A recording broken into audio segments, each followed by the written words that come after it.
Hello, what is up everyone? Fosh Anime bringing you a winter season review of the whole season, basically in an award format. Just different awards I've created for this thing. Instead of just doing individual series reviews, figured I'll wrap it up in one big chunk. So, first award would probably go to like the coolest main character award, the coolest main bro award, and we have just 5 guys I thought were really cool this season that kind of stood out as fun characters for me. Starting off with Kenji from D-Frag. He's a kind of a delinquent character at the beginning, but we slowly start learning he's different. He's not delinquent. Even though he's forced in this club with these girls, he doesn't really want to be there, but he slowly starts warming up to them in the club and just starts enjoying going to the the club room after school. But just the way he interacts with people. If someone says a dumb joke, he's not shy or afraid to scream basically at them that stupid joke, and he always gets pulled in these awkward situations. Like at the beginning when he had the Real Game Club meeting him, they were kind of like trying to get him in their club and all this wacky stuff and stuff near the end with the cell phone game. That was kind of neat, just seeing how he just kind of gets dragged into all these situations. It's pretty funny. And yeah. The next would be Yato from Noragami. Now he's a god of calamity, and he's kind of crazy, out there kind of character. Very, very crazy. At times he's serious, and other times he can be just, insane. But in a good way. He's not like mentally insane or anything. He's got a very outgoing personality, and Taylor really likes being around people because he's always loud and crazy. And his voice actor, I like the voice actor for him. And next would be Shiro. Yes, I'm counting the stuff that carried over this season. Yeah, Shiro from Log Horizon. He's a cool guy because I just think he uses his brain a lot. He uses tactics a lot, and he's fun to watch when he's in the middle of a combat or fighting. There's always something. He's got something planned, and he's a cool guy in terms of like MMO style of a player. And next would be Hakuya from Engaged Identified. Now this character doesn't really say much or do a whole lot in the series, but they always say the whole saying that actions speak louder than words, and this guy does talk through his actions, such as saving Kobeni in the very beginning. She learns that, and he's just a likable guy because he's always there and he's willing to help. Even his sister kind of gets on him a lot for not progressing in his romance with Kobeni, but it's whatever. He's kind of a quiet dude, and like I said, he speaks through his actions more than anything. Last would be Dandy from Space Dandy, because he's just a dandy dude. Can't deny he's a cool character. He's fun to watch, and just like Yato, he's a little crazy, and he might be obsessed with boobs and butts, but he's fun to watch every week. Never a dull moment with Space Dandy, or with Dandy himself anyway. Then that was the 5 for that award. Next would be Awesome Chicks Award, and this is just for the girls, like 5 girls of the season that really stood out as like fun, interesting girls. Start off with Takao from D-Frag. Now she's in the rival club to the game creation club, and she first off you think she's going to be this rival to Roka like the entire season, but actually in reality she's got kind of a little crush on Kenji, and she I think expresses her interest in the club, and she's always in the club room when he gets there, and those two seem to be, like I said, with him, she gets dragged into these things as well, because she's, kind of easy to push around.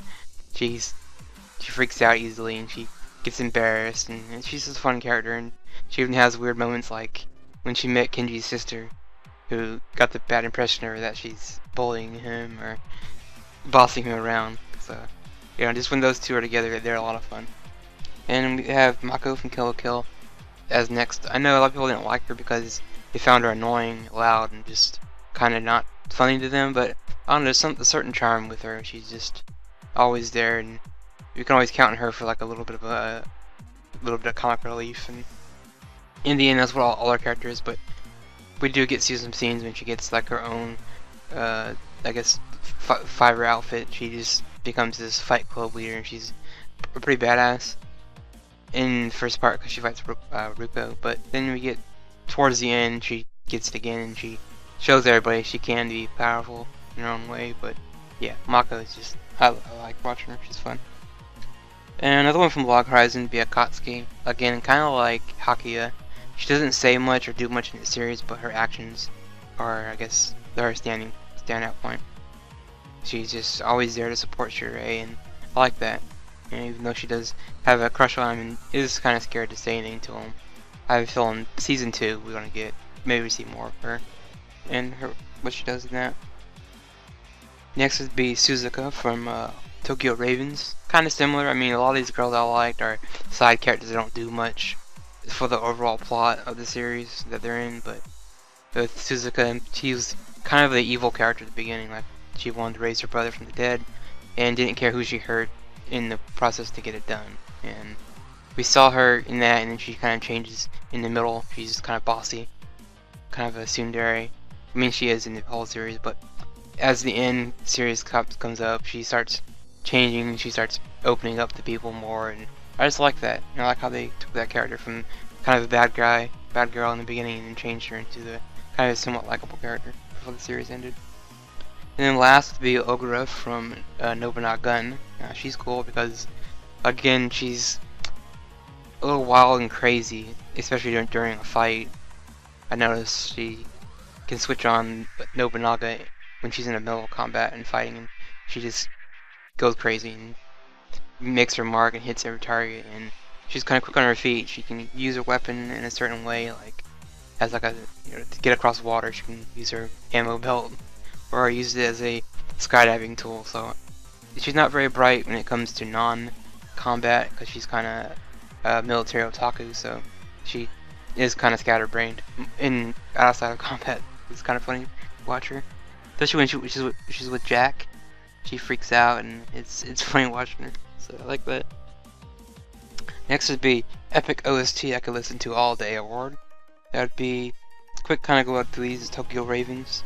It does have an interesting soundtrack. Kill la Kill, I've played it over and over again. Gundam-BUILD Fighters. For a kids show, actually has a pretty awesome OST. It's from the same guys that did Robotic Notes, and I like that one. Next would be Noragami. Again, they did JoJo, they did all these epic soundtracks last year. They're real fun. And last would be Magical Warfare. Yes, a series that is not very good, but actually has a pretty decent soundtrack. And I like that one. Next award would be, oh my god, this is the best couple ever award. And it goes to 4 couples. And yeah, most of them are canon. So, you know, we have RIKKA and YUUTA from Chuunibyou Season 2.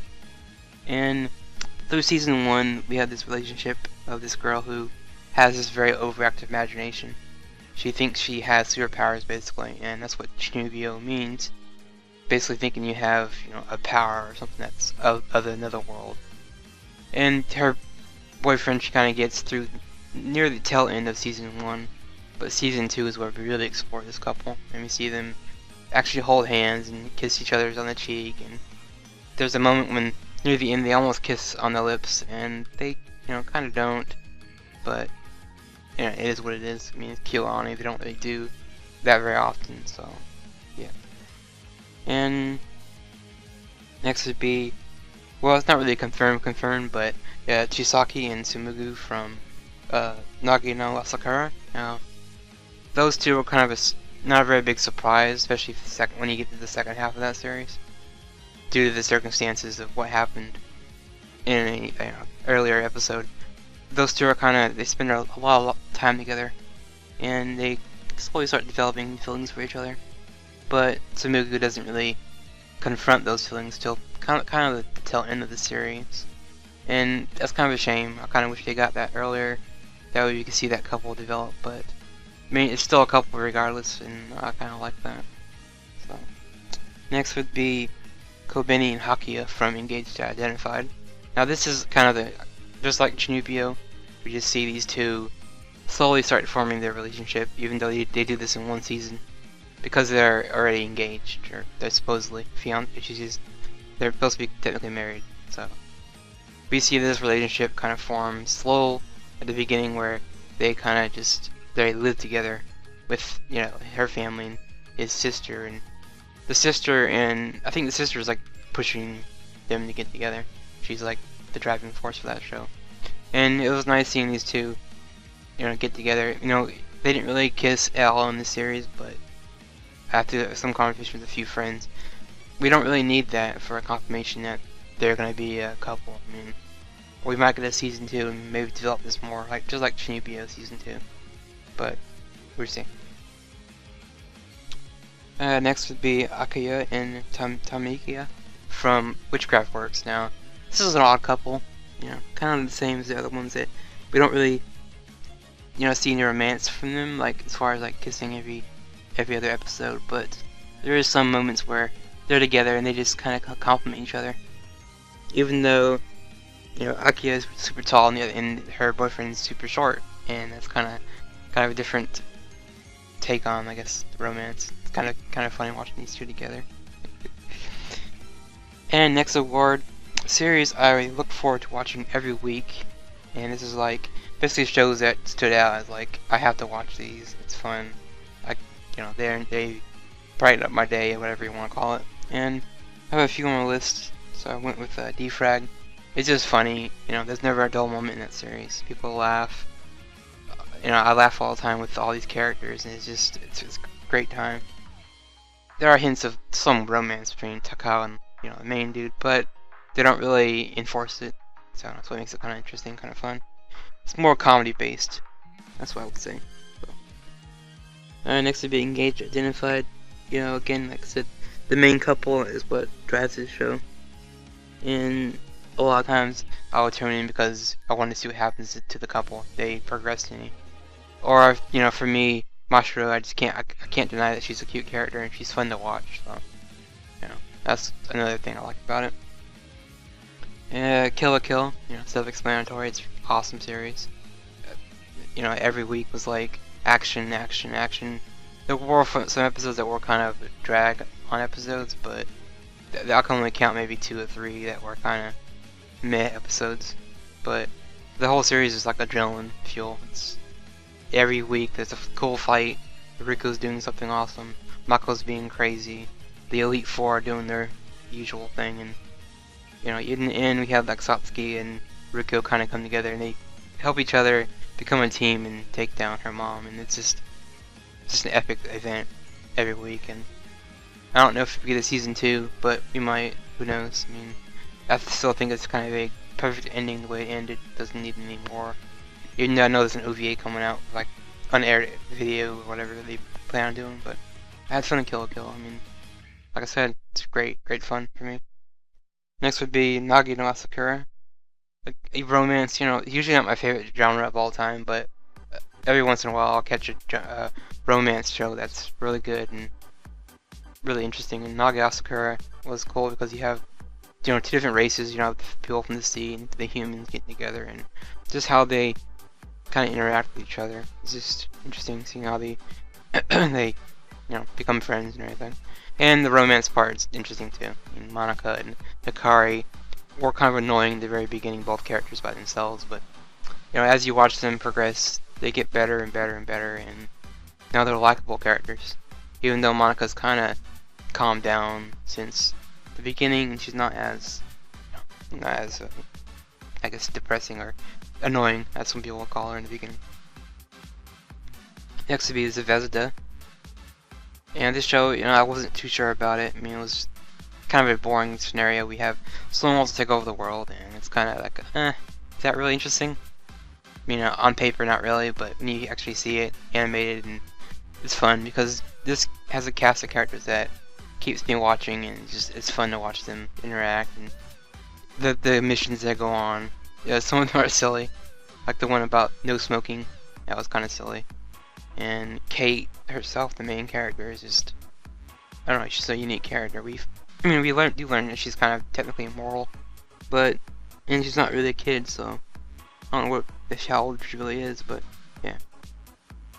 Next would probably be a Golden Time, and I actually did enjoy the drama of that series, even though it's a roller coaster of like ups and downs and just all over the place, and some characters I don't like, some characters I do like. And like the main pair of Coco and BANRI, I don't I mean, I like it somewhat, but at the same time, I don't like it. I mean, it's my biggest complaint with Golden Time would be the OP. They're the OP kind of, kind of like spoils the whole series for you in Golden Time. That these two are gonna get together no matter what happens. And now's my biggest gripe. But a lot of people would say it's just an opening. Don't analyze it so much. And I kind of would agree. There's a few other shows in this list, but I just can't really remember which ones. But anyway, next award would be, I wish I never saw this award. Now this is just two to the series that weren't very good, were kind of meh, kind of boring, and somewhat of a little animation gripe here and there on most of them. First would be Magical Warfare. Now, this series, I know the original creator did not want to become an anime. That's one thing I know that kind of explains to me why maybe it's not well put together. There's certain episodes that they could easily remove and it wouldn't affect the story. Like, there's one episode dedicated to all about the romance, and it's like, do we really care? Not really. And Takashi's main mission to get powerful after he becomes a mage, it's fine. I mean, that's kind of shonen stuff. He wants more power, he has to get more stronger and train. But the main problem with that is Gecko, his brother's like OP and kicks his ass. But no later than, I don't know, maybe 2 weeks later, I don't know the exact time frame in the series, but Takashi gets powerful after training with his mom, like for a few days, and he overpowers Gecko and they fight. And the dumb part of the ending is the time travel stuff they're putting in. It's like, why did you put that in there? What are you possibly going to be doing with this? And the characters are boring. There's some animation errors on some stuff, but minor things on that show. But overall, the story was just not that interesting to me at all. And a lot of people were giving it praise at the beginning, and I was just kind of confused because, like I said, it's not that well put together at all. My same issue with Samurai Flamenco. I did sit through every episode. I don't know how I did it. Maybe I was hoping it would change, but the beginning's kind of like interesting. Real world guy trying to be a superhero, and doesn't have powers. He doesn't have advanced weaponry or lots of money, so he's not a Tony Stark or Bruce Wayne. He's a normal human with limited resources, and he does save people, and he's just taking people with minor crimes like littering, fighting, stuff like that. And that was good for our first 3 or 4 episodes, but then he introduced the Guillotine Gorilla, which introduces all the aliens in the show. Yes, there are aliens in that show, and I don't know, it's just kind of dumb how it goes from serious to like off the wall, Super Sentai, just be goofy the rest of the season. And then at the end, near the end we learn why the aliens were there. It's because the main guy kind of has a strong desire to be a hero, and the aliens kind of, I guess, responded to that and basically sent him to a different world where these aliens exist and he's a superhero.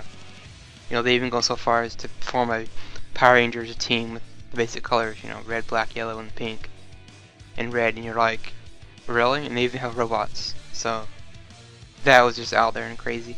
But then you return back to the real world, and it gets even crazier. We have this kid who's got a thing for the main dude, and he wants to be evil. He wants to be the rival of Samurai Flamenco. And it's just dumb. And Goto, we learned about his past and why and what's still his girlfriend. It's kind of stupid how they reveal it. It was shocking, but they didn't do much with that till the very end. Well, Goto went nuts after the kid deleted his old messages from his girlfriend on her phone, and Goto was like, "I'm gonna kill you" and all this stuff. And it was okay, but I don't know what the hell. Well, I didn't know what the hell they were thinking of that whole series. And the animation errors would be some of the bosses they fight in the middle of the season, just so dumb looking. Yeah, I get it. Power Rangers has the same thing, but I don't know. Seeing it animated just doesn't do it for me, I guess. And another one would be Hamatora. For me, I had a lot of issues with this series. A lot. As far as like animation, I didn't like the artwork style at all. The powers were stupid. The characters were dumb, especially the names. Art, birthday, nice. Really, I know you're trying to be original and trying to be unique and cool, but the names just don't do it for me. I think they're silly. And there wasn't a single character in that series I liked. I didn't like any of them, matter of fact. Not even Hajime, because she didn't do anything at all.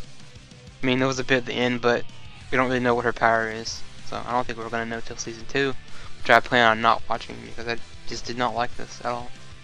It's the kind of cliche thing with superheroes or people with powers being hunted down because they're different. Oh no, X-Men. Oh, like you're trying to be cool. Like no, you know, don't bring that in here. It's kind of silly.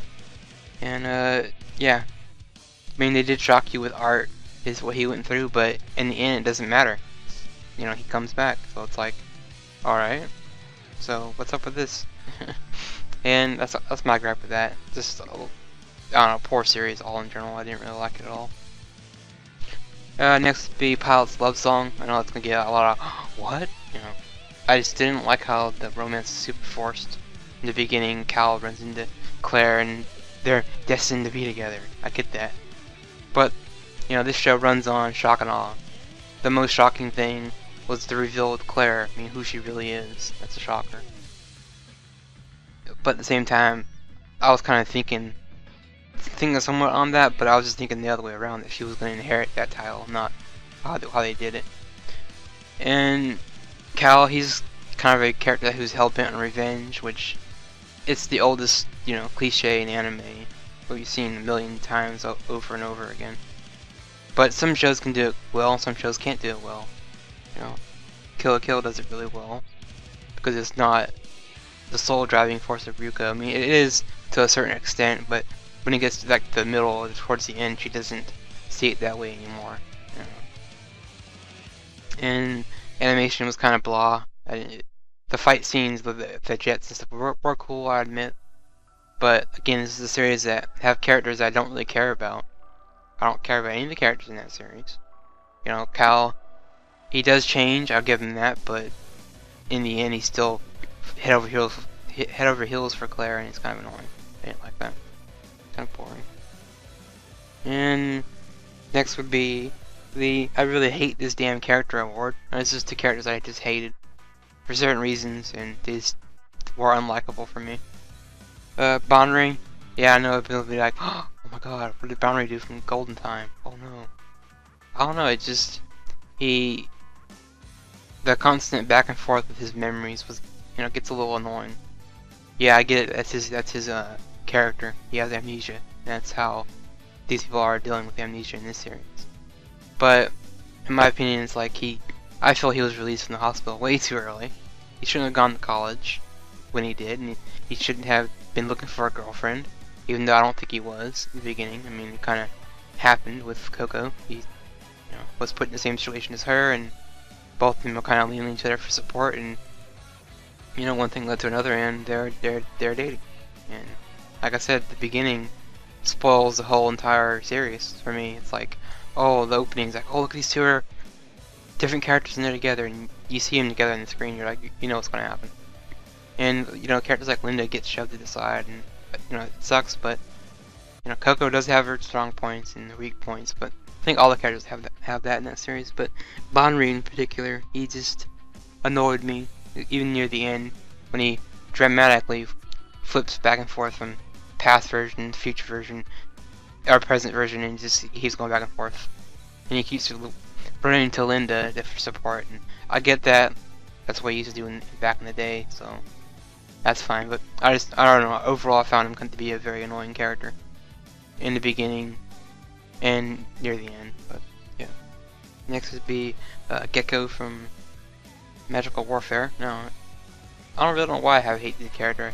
You know, I kind of hate his brother more than anything, or both of the characters, as a matter of fact. But I just thought I'd go with Gecko instead, because his reasons for revenge are really dumb. You know, he got hurt, and it may not even be Takashi's fault, apparently. And you know, Takashi stole his girlfriend, the girl he liked, which made me kind of roll my eyes, because she technically wasn't dating him. It was just a fake, so she would have guys back out away from her and leave her alone. And Gecko gets all bent out of shape about all that and wants revenge, you know, because Takashi took everything from him, and he wants to take everything from Takashi. It's just stupid.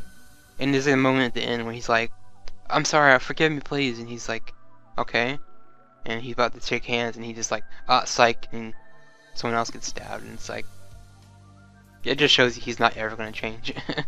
He's gonna be an evil character throughout the entire series, and I don't get what his MO is. I don't, you know, he's got a super revenge reason, and it's dumb. Next would be KOJOU from Strike the Blood. Now, I don't know, he just typical harem lead. He's dumb, doesn't understand the girl's feelings, and he's just not likable for me. And he's supposed to be technically the most powerful vampire in that world, but yet he always gets saved, or someone else has to assist him to take down the boss of the week. Which I just never understood. Like, why do you have to always have help? Aren't you supposed to be the most powerful vampire ever? According to the series, anyway. Maybe not the most powerful, but he's supposed to be powerful anyway. But I don't know if it's the creator's choice, making him somewhat weak and having to have help, instead of making him a main overpowered character who can do whatever the hell he wants. And there are moments when he technically totally dies, but since he's a vampire, he comes back. And early on, he gets his head cut off, and it's like, oh, he's dead. And like, you realize it's like 26th episode, and you're like, oh wait, he's not dead. He's gonna come back, and he does. So several times, and like I said, and even when he has to take blood from the girls, he has to be like sexually aroused, and I'd never understood that. Maybe to get his heart pumping faster, I don't understand. And he bites him, and every time he bites a girl, he makes a contract with them and gets a familiar. So it's like, you know, every girl he meets, he has a familiar from, or has with them. So it's like, you know, it's just they're not a well-written harem. I don't think there aren't a lot of girls in that show that I like, or characters I like in general. I mean, the only one I liked was maybe the computer girl, and that's about it. But she didn't do much. Even the teacher, you know, I like her voice actor. You know, the little teacher, little girl. I like her, and she's kind of interesting, especially when like near the end when she's like flip-flopping personalities and she's acting weird, and I like that. But again, KOJOU, he's my main gripe with the series. He's just not a very good character, I don't think. And KAL from Pilot's Love Song will be next. Yeah, I know, another one like, oh no, he has so much suffering. Yeah, he does, but again, he's a revenge character, and that's kind of just, it's just old after a while. Just, you know, get tired of it. And I know he has reasons why he has revenge, because, you know, Nina Vento killed his family, supposedly, and he's, you know, he's throughout the whole series he's worried about that the entire time. And then he becomes this lovesick puppy, where he's just like, oh no, I need Keller, I need Claire, I need Claire. And that's fine. I mean, that's romance, I guess, but you know, I don't know. I don't like KAL. But again, like I said before, there's a lot of characters in that show I don't like, so kind of, you know, whatever. Next would be Alba from Buddy Complex, and I know that's another shocker to some people because his situation is not, you know, not really his fault. And he was pulled into a war in another time, and he has no family and no friends, and everyone's dead, he knows. And yeah, that sucks. But at the same time, he doesn't really show that it bothers him much. I mean, yeah, there was that one episode where he got upset and was like, everyone I know is dead. And he kind of realized it hit him. And he misses like his family and stuff. But I have a sneaky feeling they're going to find a way to send him back. I just had that feeling. There's something they're going to do it's going to send him back through an accident, or they're going to plan it and it's going to work or something. I don't know. But Alba, he's kind of boring. In combat, he's a good fighter when Dio's around, but outside of doing the fighting, he's just kind of bland and boring for me. Yeah, I know he's not supposed to be like all happy and go lucky because everyone's dead that he knows. So, I mean, I get he has his reason, but overall he's just boring. I would even throw Dio in there too, in the same category. He's boring. But yeah. And for the final award, oh my god, it's not Kana Hanazawa, and you know her voice actor. You know, she's in almost every other series, every season. In fact, I think in the spring she's in like 8 shows. And that's just 8 or 9. It's outrageous. It's like, that girl, she must be busy all the time. So, and I apologize if I screw up some of these names, but starting off with SHIORI MUTOU. She's Ogura from Nobunaga, a new voice actor who, I guess this is her starting role, and she was fun as that character. She's got a good voice. I mean, I don't know if I would see her in doing anything else besides an action series next time. But who knows? Maybe if she does a serious role or a dramatic role, maybe it might be interesting. You know, I thought the same thing of Hisako Kanemoto, who voices Squid Girl in that series, and she voiced Magical Girl in Precure, Smile Precure, and I wouldn't think she'd be a very good dramatic character, but she did a good job in Kotora song. So maybe this girl who does Ogura's voice will do something different next time and surprise us. Next would be Misaki Kuno, who was Sarah in Log Horizon. I know she did a role last year as a magical girl, but in this role she's, you know, fun as Sarah. She's Kate in Zvezda, and Kate, I think, is maybe her stronger character because she's loud and gets to scream a lot, and she gets to almost do some more acting than she does with Sarah.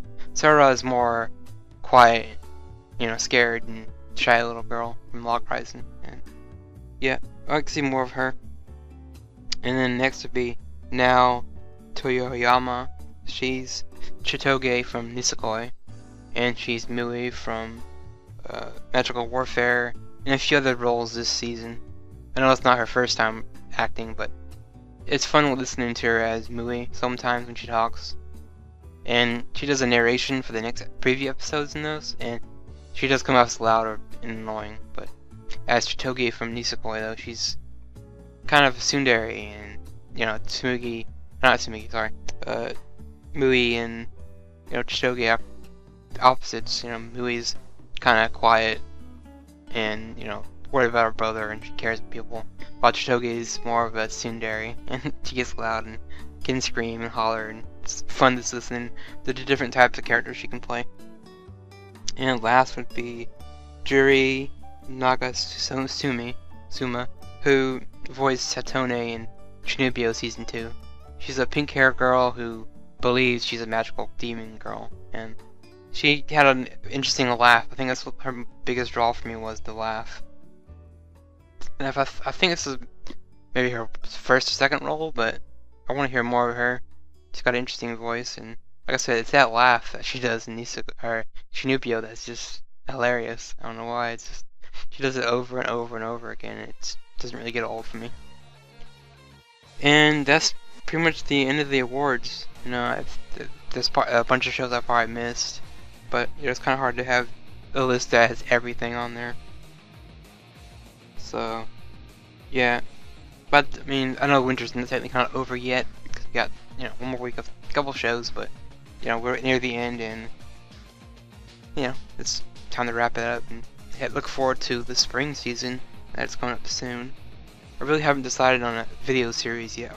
I know one is Date Alive Season 2. I did Season 1, so might as well do the second season. But anyway, that's been my winter award list. Hope you guys enjoyed it. Let me know if there's, you know, characters you would put in these awards.